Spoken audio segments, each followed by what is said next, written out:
give us, Tom, an overview of who is Tom Twongyeirwe and what is his work all about?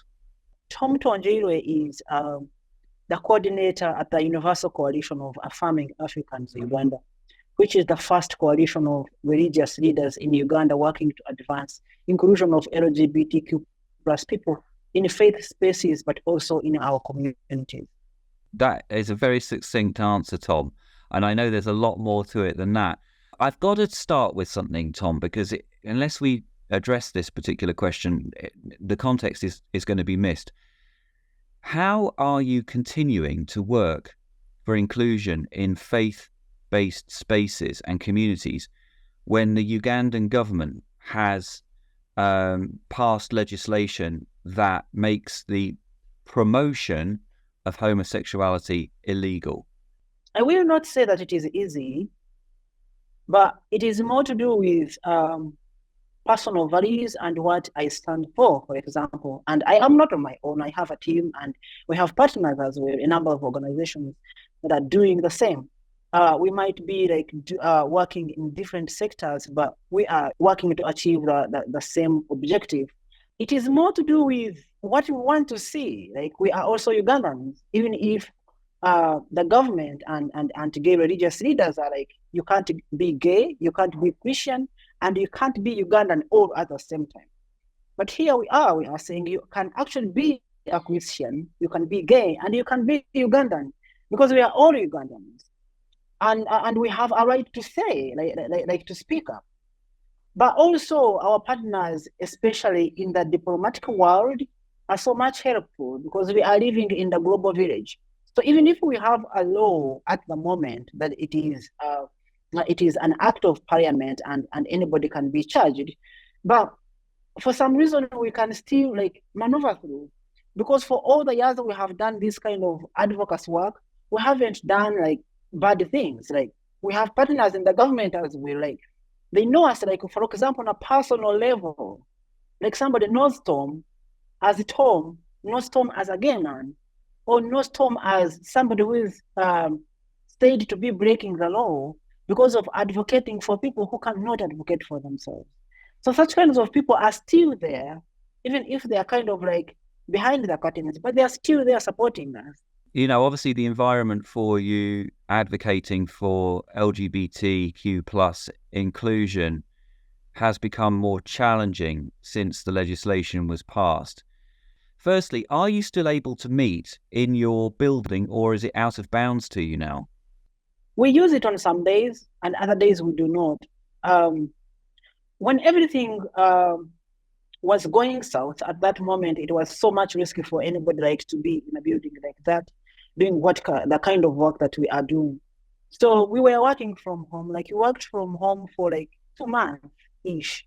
And we started going back for maybe a short meeting or a few days. And that's how we can manage to do.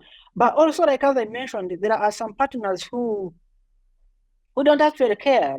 For example, activities are still going on. We can hold workshops and conferences in some hotels. It can't be every hotel, but in some hotels, they're just on business.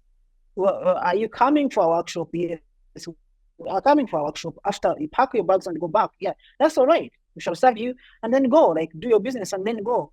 So that is how we are managing to live and to survive and also thrive with advocacy, even within the terrible time.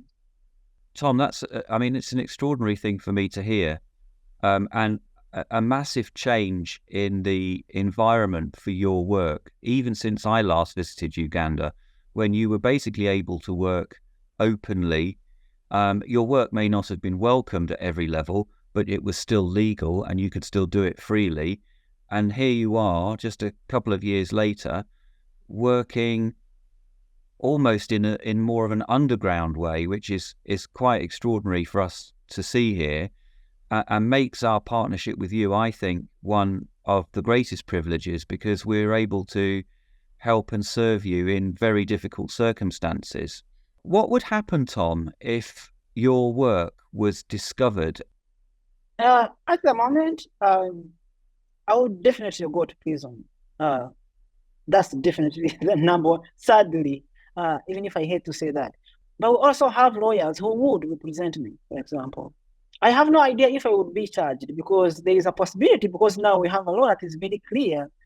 Even if the word promotion in the law is so vague, like it is so wide, like they don't describe what do you mean by promotion, like the law should be clear. So it isn't clear. But that doesn't mean that you can't like spend nights in prison for like a week or so. But not excluding the possibility of you actually being like prosecuted and found guilty. I don't think that I'm worried about that. I'm so much worried about all of us, like all of us literally. And I don't know what would happen if we stopped doing what we are doing.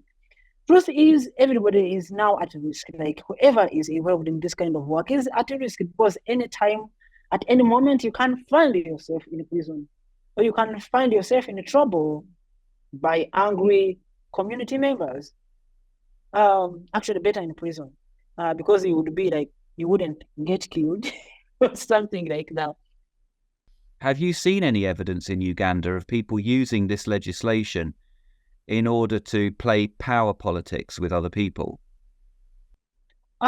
We think and we thought it would happen, or it will happen, but it hasn't happened just yet.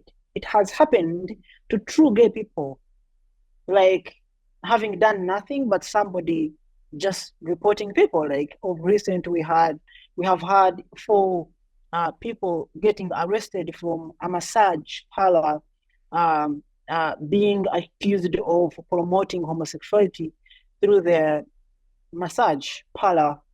So it is people against gay people at the moment.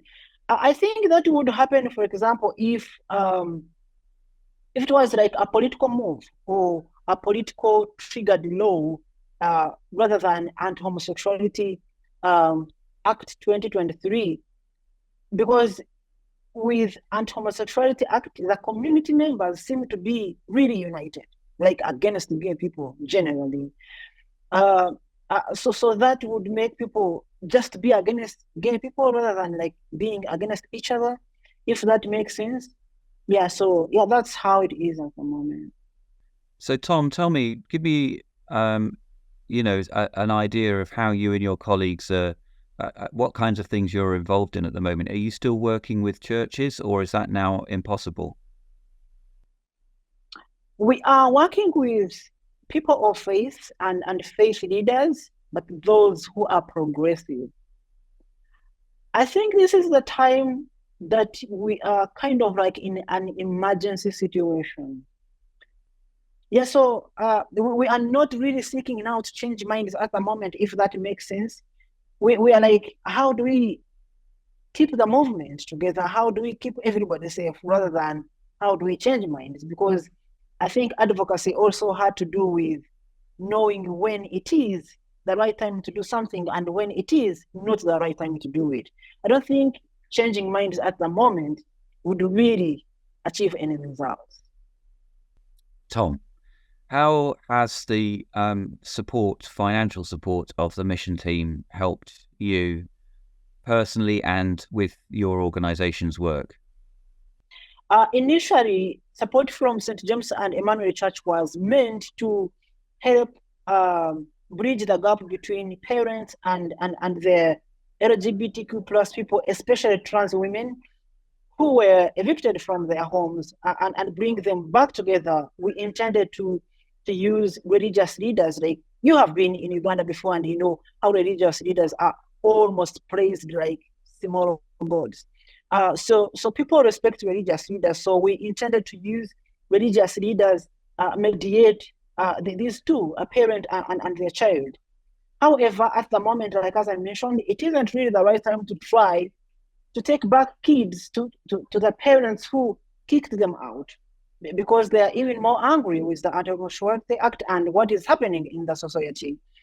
So what we are doing at the moment is more supporting these people get where to sleep, get what to eat, get medical care and attention, because it is just too much that is happening. Like, for example, there is a faith leader who we work with, even though he faced a lot of challenges, but all the words that were going around in his community actually brought two people, like two gay men, who were like having nowhere to go, but were like, I think this is where we shall find refuge. So they like came slowly and approached him and told him their issues. So that is a silver line, even if there is too much that is happening at the moment, but there is awareness being created, and people who are battling within themselves to identify who they are and also be at peace between their sexuality and religion and societal expectations can actually identify those they can run to for refugee. Like in this case, these two gay men went to this faith leader who is currently providing them with water. So, for example, the support we are getting from St. James and Emmanuel Church goes to this fund, support them to get what to eat, access medical care and attention, and in case there is a need to go to court, but also keep talking to their parents and schools, for example. That is how we are supporting like people at the moment with the support we are getting from St. James and Emmanuel. Thanks, Tom. And I mean, I don't think we could have asked for our support to be directed in a better way if we could possibly have asked than to help you and the communities you represent survive this dreadful period of time. So Tom, just that brings me on very naturally to how might we be able to pray for you? We need prayers so that Ugandans be more progressive and liberal. It's like a long way to go. But pray for safety for the LGBTQ plus community members in Uganda to just don't die and keep alive and out of prison. Like literally, that is what we need at the moment. Well, that's a big prayer, Tom, but it's a prayer that we will definitely take up. In fact, it's a prayer we're already praying for you guys. We regularly pray for you, Tom, in church on Sundays and mention you and your work and your colleagues, and we will continue to do that. It has been a joy for me personally, and I know it will for the church, to see you again, to hear your voice and to talk to you. We miss you so much. We wish you were here. We think you're the bravest, most amazing person we've ever met.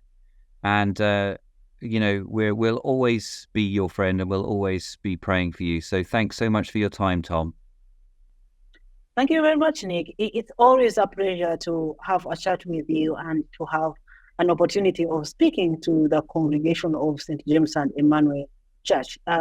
You people are part of me, like for a lifetime. That will never change. You are my family. I love you and treasure you so much.